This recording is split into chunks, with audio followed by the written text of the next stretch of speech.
ఆయన మరో నిజాం నవాబ్ కానే కాదు, బిల్గేట్స్ అంతకన్నా కాదు.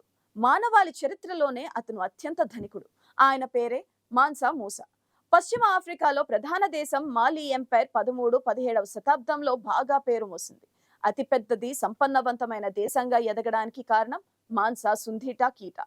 మాన్సా కీటా అన్న పేరు మాన్సా మూసాకు మొదట ఉండేది. ముస్లిం మతానికి చెందిన మాన్సా మూసా ఆఫ్రికా ఖండంలో మాలీకి చెందిన 9వ చక్రవర్తిగా చెబుతున్నారు. కేవలం 25 సంవత్సరాలు తన పదవీ కాలం యూరోపియన్ దేశాలు ఈర్ష్యపడేంత సంపదను సొంతం చేసుకున్నారు మాన్సా మూసా.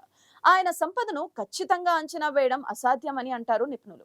ఓ వ్యక్తికి ఎంత సంపద ఉందో అంచనా వేయటం కూడా అసాధ్యం అనుకున్నప్పుడే ఆ వ్యక్తి ప్రపంచంలోనే అత్యంత ధనికుడు కింద లెక్క కట్టడం అలనాటి నుంచి ఆనవాయితీగా వస్తుంది. మనీ అనే అంతర్జాతీయ పత్రికల్లో ఆయన గురించి వచ్చిన కొన్ని కథనాలు చరిత్రలో అత్యంత ధనకుడు లాంటి పదాలతో ప్రారంభమవుతాయి. మొదటి మాన్సా మూసా సుల్తాన్ 1280 నుంచి 1337 వరకు జీవించారు.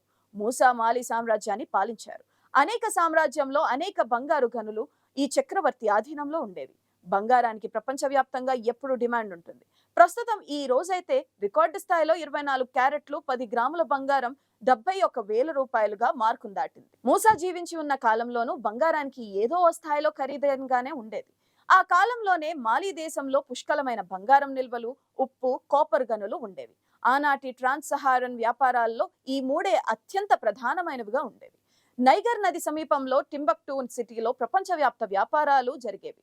ఆ కాలంలో ఉప్పును కరెన్సీగా వాడేవారు. ఆ నగరంలో ప్రపంచవ్యాప్తంగా తరలివచ్చిన వ్యాపారస్తులు తమ క్యారవాన్ వ్యాన్లలో నదీ తీరంలో నిలుపుకొని మాన్సా మూసా సామ్రాజ్యంలో దుస్తులు, మసాలా ద్రవ్యాలు, ఇతర ఆహార పదార్థాలను సప్లై చేసి అందుకు బదులుగా పెద్ద ఎత్తున ఉప్పురాళ్లను తీసుకుపోయేవారట. ఆయన టింబక్టూ నగరంలో స్థాపించిన యూనివర్సిటీలో చదువుకునేందుకు అప్పటి ఇస్లామిక్ ప్రపంచం నుంచి విద్యార్థులు పోటెత్తారు. మాలిలోని టింబక్టూ నగరంలో 25,000 మంది విద్యార్థులు ఆశ్రయం పొందారని చెబుతారు.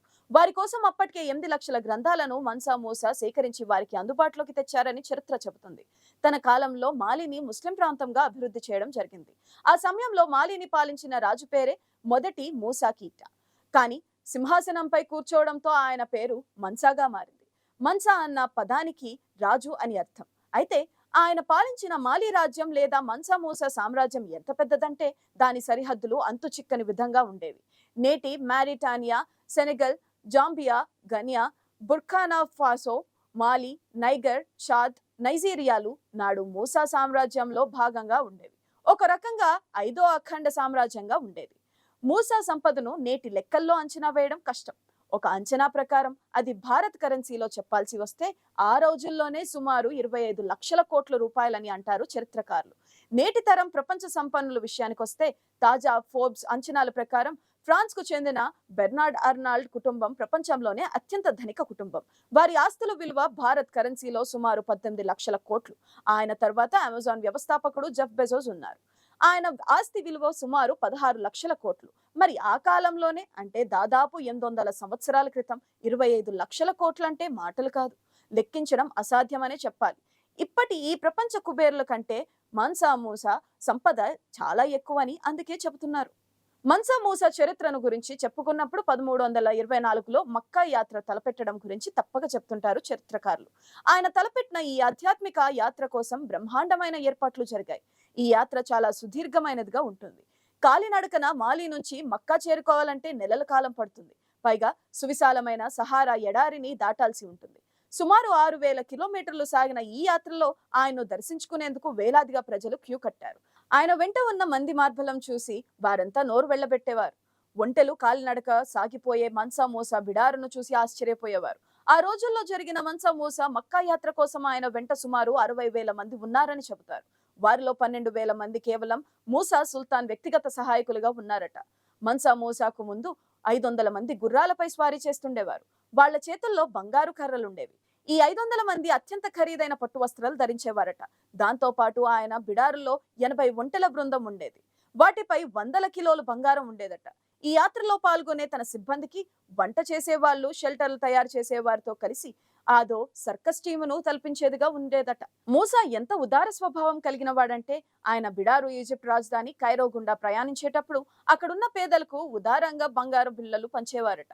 ఆ సమయంలో ఆయన చేసిన దానాలతో ఆ ప్రాంతంలో ధరలు ఒక్కసారిగా పెరిగిపోయాయని చెప్తారు. మన్సా మూసా మక్కా యాత్రతో ఆయన సంపద గురించిన వార్తలు యూరోప్ ప్రజలు చెవినపడ్డాయి. ఇది నిజమేనా అని తెలుసుకోవడానికి అనేక మంది యూరోపియన్లు ఆయన్ను సందర్శించేందుకు వచ్చేవారు. మక్కా యాత్ర కొన్ని నెలల పాటు జరిగిన తరువాత మక్కాలో ఆయనకు ఘన స్వాగతం లభించింది. అక్కడ ఆయన మతపరమైన పూజలు, ప్రార్థనలు నిర్వహించారు. ఆయనతో పాటు ఆయన సిబ్బంది కూడా అక్కడే కొన్ని వారాల పాటు ఉన్నారట. ఆ తర్వాత ఆయన మనస్తత్వంలో మార్పు వచ్చిందని చెబుతారు. ఆధ్యాత్మిక మార్గం పట్ల ఆసక్తి పెరిగింది. దాంతో తిరిగి తన సామ్రాజ్యానికి తిరిగి వచ్చిన క్రమంలో అక్కడి నుంచి అరబ్ స్కాలర్స్ ని, ప్రభుత్వాన్ని నడిపే అధికారులను, ఆర్కిటెక్ట్లను, అత్యాధునిక భవన నిర్మాణపు కళాకారులను, శిల్పులను తన వెంట మాలీకి తెచ్చుకున్నారట. ఆ తరువాత దేశంలో మన్సా మూసా అనేక మసీదులు, పాఠశాలలు నిర్మించడమే పనిగా పెట్టుకున్నారు. ఆయన హయాంలో నిర్మించబడిన మసీదుల్లో అనేకం ఇప్పటికీ ఉన్నాయి. టింబక్టులోని జింగారెబెర్ మసీదు మున్సా మాసా నిర్మించిన అనేక మసీదుల్లో ఒకటి అని చరిత్రకారులు చెబుతున్నారు. ఒక్క మతపరమైనవే కాకుండా ఎడ్యుకేషన్ గురించి కూడా మన్సా మూసా బాగా పట్టించుకున్నారు. తన దేశ ప్రజలు ప్రపంచంలోనే అత్యున్నత విద్యా ప్రమాణాలు కలిగి ఉండాలని ఆయన కోరుకున్నారు. ఈ ఆలోచనలో ఆయన జరిపిన మక్కా యాత్ర తర్వాతే కలగడం విశేషం అంటారు. మన్సా మూసా ఆదేశాల ప్రకారం నిర్మించిన సంకోరే విశ్వవిద్యాలయం అందులో ఒకటి. మాలీలో నిర్మించిన అతి పురాతన విద్యా సంస్థల్లో ఇది ఒకటి అని చరిత్రకారులు చెబుతున్నారు. ఆయన సంపద నిజమేనని నిర్ధారించుకున్న అనంతరం యూరోప్ దేశాలు మాలీ సామ్రాజ్యాన్ని అగ్రరాజ్యంగా గుర్తించాయి. ఆ దేశాల్లో ప్రముఖంగా చెప్పుకునే కెటాలన్ అట్లాస్ లో మాలిని చేర్చారు. అప్పటికి అది ఆయా దేశాలకు గౌరవప్రదంగా ఉండేది. 14వ శతాబ్దపు కేటలన్ అట్లాస్ లో యూరోపియన్లు తమకు తెలిసిన అన్ని ముఖ్యమైన ప్రాంతాలను గుర్తించేవారు. 25 ఏళ్ల పాటు మాలిని పాలించిన అనంతరం మూసా 1337లో మరణించారు. అయితే మిషిగన్ యూనివర్సిటీకి చెందిన ప్రొఫెసర్ రొడాల్ఫ్ వైర్ మనీ పత్రికతో మాట్లాడుతూ ఇది చరిత్రలో అత్యంత ధనికుడైన వ్యక్తికి సంబంధించిన విషయం. మన్సా మూసా తర్వాత మరొకరెవరూ అంతటి సంపద కలిగి ఉండలేదని చెప్పడం విశేషం.